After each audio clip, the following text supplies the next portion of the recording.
sebagai sekolah kehidupan. Ya, kita tidak henti-henti mengalami ujian dan pencobaan silih berganti. Kita menang ya di dalam satu masa ya satu hal, lalu kita mengalami lagi ujian yang selanjutnya. Yang tujuannya adalah supaya kita semakin naik dan kita sama dengan Tuhan. Dunia ini diciptakan sebelum manusia diciptakan. Ya, ada makhluk yang sudah diciptakan terlebih dahulu oleh Allah. Ya, semesta alam. Dan makhluk itu adalah iblis ya, atau kita menyebutnya Lucifer. Jadi iblis atau Lucifer diciptakan sebelum kita manusia diciptakan. Waktu sejak awal iblis atau Lucifer ini diciptakan ya, dia punya kekuasaan dan punya posisi yang sangat dekat dengan Allah. Tetapi karena kesombongannya dan karena ambisinya, dia ingin punya posisi yang sama dengan Allah. Ya, dia dikasih posisi, dikasih kekuasaan, tetapi sombong, tinggi hati, pengen menyamai ya sang pencipta. Ya, lalu iblis atau Lucifer itu dibuang oleh Tuhan. Di dalam kitab Yesaya 28 ya, saya baca ya, kuberikan tempatmu dekat kerub yang berjaga di Gunung Kudus. Di Gunung Kudus Allah engkau berada dan berjalan-jalan di tengah batu-batu yang bercahaya-cahaya. Engkau tidak bercemak di dalam tingkah lakumu sejak hari penciptaanmu sampai terdapat kecurangan padamu. Dengan banyaknya kesalahanmu dan kecurangan dalam dagangmu, engkau melanggar kekudusan tempat kudusmu. Maka aku menyalakan api dari tengahmu yang akan memakan habis engkau, dan kubiarkan engkau menjadi abu di atas bumi di hadapan semua yang melihatmu. Amin. Jadi ya, mula-mula diciptakan punya posisi dan kekuasaan yang sangat tinggi, tetapi ambisi dan akhirnya dibuang oleh Tuhan. Baik. Lalu selanjutnya Allah menciptakan alam semesta dan Allah menciptakan manusia, yaitu saudara dan saya, dan pertama diciptakan tentu saja adalah Adam dan Hawa. Ya, sebagaimana kita berkali-kali kita belajar bahwa Adam dan Hawa, bahwa manusia diciptakan dengan begitu banyak keistimewaan, serupa dan segambar dengan Allah. Diciptakan untuk punya hubungan dengan Allah, ya, diciptakan untuk menjadi rekan sekerja Allah, diciptakan untuk berada di dalam persekutuan yang indah bersama-sama dengan Allah, ya, dan banyak lagi. Lalu Allah memberikan otoritas kepada manusia, ya, untuk menguasai atau mengatur bumi ini, ya, dan Allah sangat bangga dengan ciptaannya ini, yaitu manusia.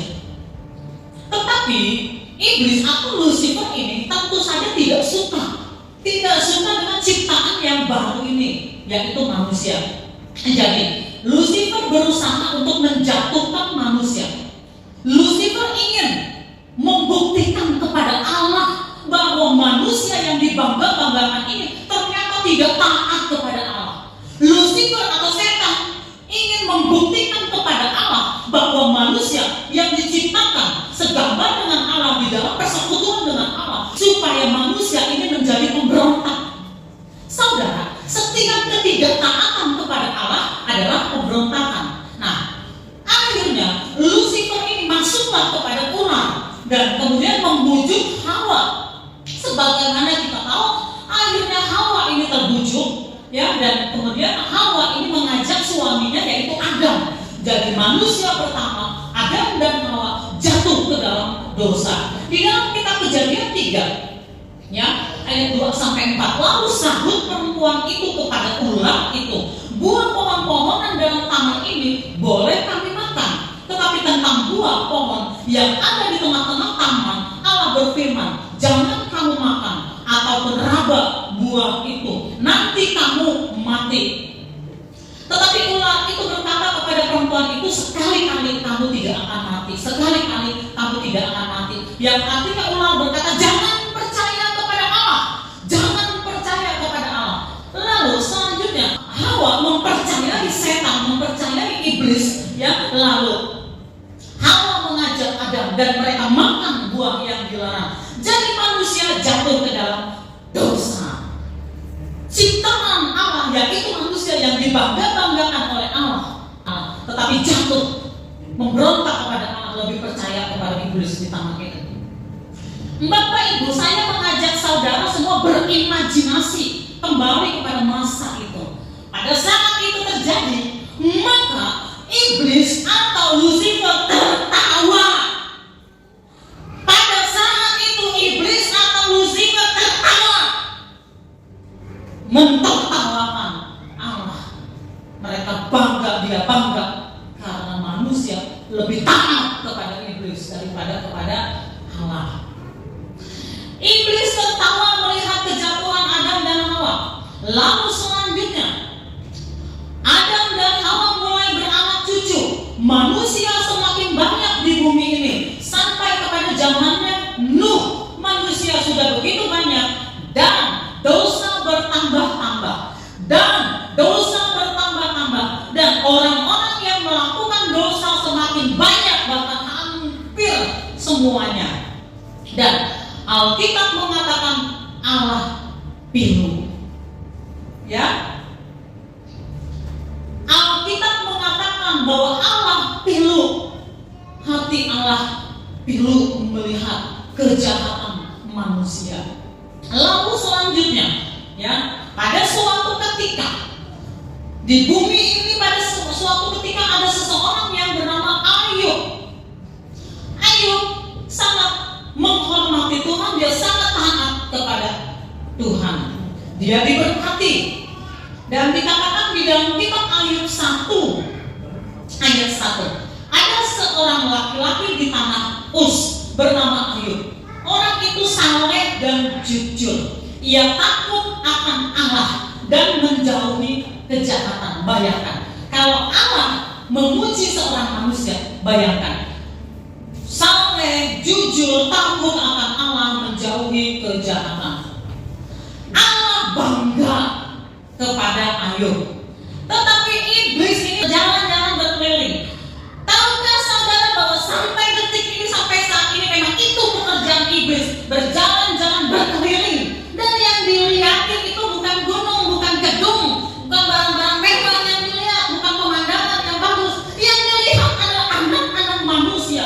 Anak manusia dia memperhatikan. Dan yang paling diperhatikan oleh iblis itu di mana? Yang paling diperhatikan oleh iblis adalah anak-anak Tuhan. Kenapa? Setiap anak-anak Tuhan mengalami kejatuhan, iblis bangga, iblis tersenyum. Sama seperti dia tersenyum ketika dia melihat Adam dan Hawa jatuh. Ya. Lalu dikatakan di ayat yang ke-8 ya sampai 11. Lalu bertanyalah Tuhan kepada iblis, apakah engkau memperhatikan hamba-Ku Ayub? Sebab tiada seorang pun di bumi seperti dia, yang demikian saleh dan jujur, yang takut akan Allah dan menjauhi kejahatan. Lalu jawab iblis kepada Tuhan, apakah dengan tidak mendapatkan apa-apa Ayub takut akan Allah?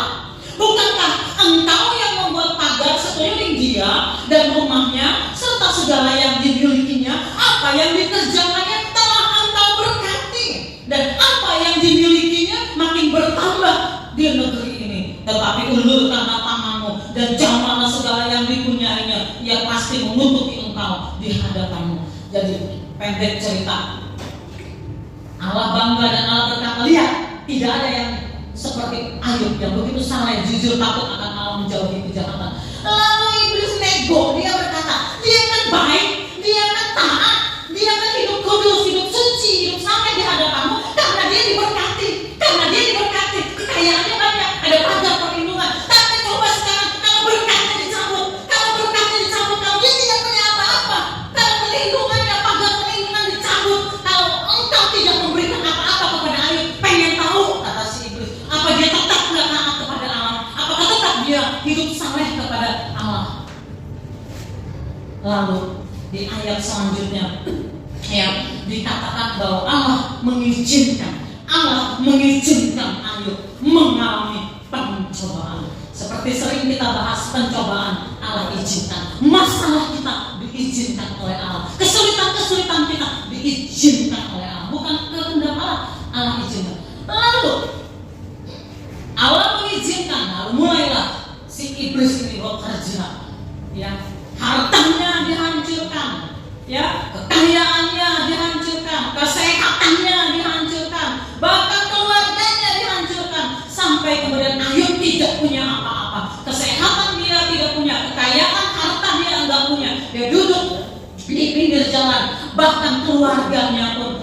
hancur karena kita tahu ya bahwa anak istrinya pun juga menghujat Tuhan. Tetapi sebagaimana kita tahu bahwa Ayub di dalam penderitaannya tidak berbuat salah. Kita Ayub pasal 1 ayat 21-22 katanya, ya kata Ayub, dengan telanjang aku keluar dari kandungan ibuku, dengan telanjang juga aku akan kembali ke dalamnya. Tuhan yang memberi, Tuhanlah yang mengambil. Terpujilah nama Tuhan, terpujilah nama Tuhan dalam kesemuanya itu. Ayub tidak berbuat dosa dan tidak menuduh Allah berbuat yang kurang patut. Jadi ketika istrinya mulai mempengaruhi si Ayub ini, Ayub tetap berkata, ya terpujilah nama Tuhan, Allah yang memberikan berkat, Allah yang memberikan perlindungan. Kalau juga Allah yang mengambil, Ayub mengatakan terpujilah Tuhan, terpujilah Tuhan. Dan di dalam kesemuanya, di dalam penderitaannya, di dalam ketidakberdayaannya, Ayub tidak berbuat dosa. Dan di sini Allah bangga kepada Ayub. Di tengah-tengah manusia yang begitu jahat, begitu bobrok, ada seorang manusia, seorang anak manusia yaitu Ayub, membuat Allah tersenyum, membuat Allah bangga. Bapak Ibu Saudara, di dalam kehidupan kita sebagai anak-anak Tuhan, di dalam keadaan kita, mungkin keadaan kita sulit, keadaan kita kepepet, atau keadaan kita penuh dengan masalah, kalau kita tetap tegar berkata, aku tetap percaya kepada Allah, dan kita tegar berkata, aku menolak dosa, aku menolak kesempatan-kesempatan yang berdosa, Allah tersenyum. Tetapi kalau di dalam keadaan kita, apakah kita baik atau tidak baik, kita tidak taat kepada Allah, kita tidak setia kepada Allah, iblis tersenyum. Ya. Nah, lalu yang terakhir, saya mau berkata-kata tentang Yesus. Yesus yang lahir sebagai manusia, dia tinggalkan kealahannya, lalu dia menjadi manusia seutuhnya. Dan Yesus sebagai anak manusia juga menjadi incaran iblis. Ya, menjadi incaran iblis. Iblis memang ingin membuktikan bahwa manusia tidak taat dan manusia memberontak kepada Allah. Ya, itulah target daripada si iblis. Mula-mula iblis mengikuti Yesus, lalu pada suatu ketika Yesus berpuasa, dalam keadaan puasa 40 hari, ya 40 malam, tentunya dia lapar. Lalu iblis mulai mencobai, jadikanlah batu itu menjadi roti. Yesus menolak. Lalu iblis mencobai dengan cara yang kedua, jatuhkanlah dirimu, toh ada malaikat yang akan menatang engkau. Yesus menolak, Yesus menghardik iblis. Lalu yang ketiga, iblis memaparkan kekayaan dunia dan menawarkan kepada Yesus bahwa segala yang dilihatnya itu akan diberikan kepada Yesus kalau Yesus mau menyembah. Dan Yesus menghardik, ya hanya kepada Allah saja ya kita boleh menyembah. Di dalam kitab Lukas pasalnya yang keempat ayat 13 ya, jadi iblis gagal mencobai Yesus. Judul khotbah kita adalah menang atas pencobaan. Iblis gagal mencobai Yesus. Tetapi di ayat yang ke-13 dikatakan sesudah iblis mengakhiri semua pencobaan itu, ia mundur daripadanya dan menunggu waktu yang baik. Bayangkan, sekaliber Tuhan Yesus dicobai dan iblis tidak berhasil, tetapi iblis menunggu waktu yang baik untuk kembali menjatuhkan atau mencobai Yesus. Jadi jangan heran saudara, kalau kita ini di dunia ini sebagai anak-anak Tuhan, kita mengalami ujian, lalu kita lulus, satu ketika kita mengalami lagi, ya lalu kita lulus lagi, kita mengalami lagi ujian. Jangan heran, sekali Yesus aja dicobai, ya. Tetapi kita harus belajar untuk menerima bahwa pencobaan itu adalah untuk kita naik tingkat. Nah, ternyata bagi iblis, menurut strategi iblis, ya, menghancurkan Yesus adalah membawanya, menggiringnya ke kayu salib sampai mati, dan kemudian Strategi itu dia lakukan dengan menfitnah Yesus. Dia tanamkan di hati para pemimpin agama, ditanamkan kebencian kepada pemimpin agama, ditanamkan kebencian supaya mereka iri dan benci kepada Yesus. Lalu ditanamkan kepada Yudas. Yudas adalah salah satu murid Tuhan Yesus. Ditanamkan kepada Yudas, ya, keinginan, ya, cinta akan uang, ya, supaya dia menjual gurunya ini dan mendapatkan uang, ya. Nah, lalu Yudas menjual Tuhan Yesus dan sebagaimana kita tahu akhirnya Yesus dibantai. Ya, dibantai itu bahasanya sayang, ya. Mengapa dibantai? Ya, karena dia dibawa, ya, digiring ke salib dengan dicambuk, dengan diludahi, dengan ditendang, difitnah, ya, dan berbagai macam kekerasan dilakukan kepada Yesus yang diseret-seret. Yesus mati di salib. Yesus mati di salib tanpa ada pembelaan. Murid-muridnya meninggalkan dia, ya. Lalu Yesus dikubur dan sampai hari ketiga Yesus dikubur. Bapak, Ibu, Saudara, iblis tersenyum. Iblis tersenyum kalau dia tidak bisa menjatuhkan Yesus di padang gurun, padang pencobaan, tetapi bisa membuat Yesus mati, ya, tersiksa, bahkan terputus hubungan sejenak dengan surga, masuk ke alam maut. Tetapi ternyata senyumnya iblis adalah, ya, senyum kebodohan. Kenapa? Karena ternyata iblis masuk kepada strateginya Allah. Ternyata Yesus disalib adalah strategi Allah. Ternyata Yesus disalib adalah strategi Allah, karena salib itulah yang akan mengangkut dosa saudara, dosa saya, masuk kepada pundaknya Tuhan Yesus. Itu strategi Allah yang tidak diketahui oleh iblis. Lalu Yesus masuk ke alam maut. Iblis tersenyum, padahal itu adalah strateginya Allah. Strategi Allah supaya memang Yesus masuk ke alam maut, dan di alam maut ada sesuatu yang dia kerjakan. Dia menghancurkan kuasa daripada si iblis di alam maut. Sehingga firman Allah berkata, "Hai maut, di manakah sengatmu? Hai maut, di manakah sengatmu?" Kemenangan Tuhan Yesus adalah kemenangan atas maut, dan kemenangan Tuhan Yesus adalah kemenangan kita. Dan pada hari ketiga Yesus bangkit. Ya, sudah kita jelaskan kemarin, kebangkitannya adalah supaya kuasa yang hebat itu, kuasa kebangkitan adalah kuasa yang hebat, supaya kuasa kebangkitan itu ditransferkan kembali kepada saudara dan kepada saya. Ya, hari Minggu lalu saya berkata, tanpa dibangkitkan, tanpa mati di kayu salib, Yesus sudah punya kuasa. Sebelum dunia diciptakan, Yesus sudah punya kuasa. Tetapi mengapa dia harus merebut kuasa itu dari iblis? Kenapa dia harus pakai cara mati? Ya, harus cara disalibkan.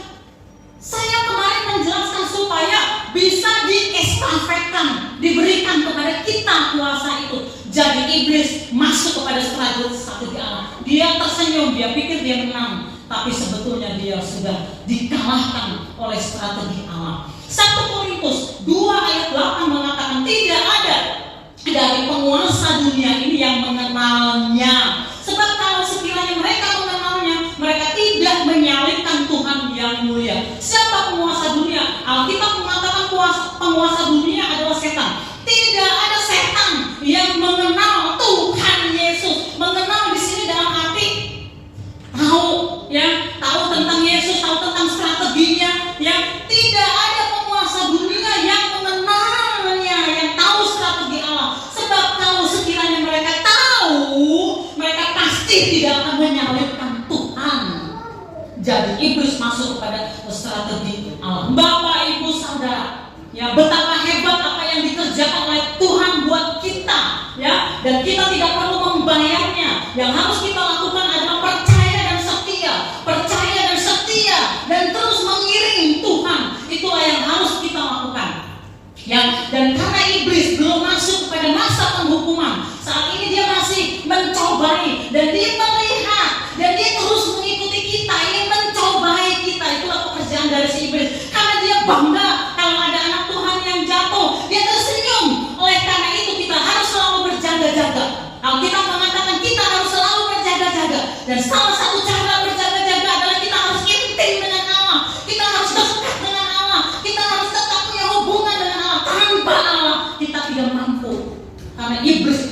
dia punya sejuta cara menipu manusia. Hanya Yesus, hanya Allah yang bisa melindungi kita. Jadi inilah yang saya berikan, yang saya sampaikan pada hari ini. Mari kita menyadari jati diri kita sebagai anak-anak Allah.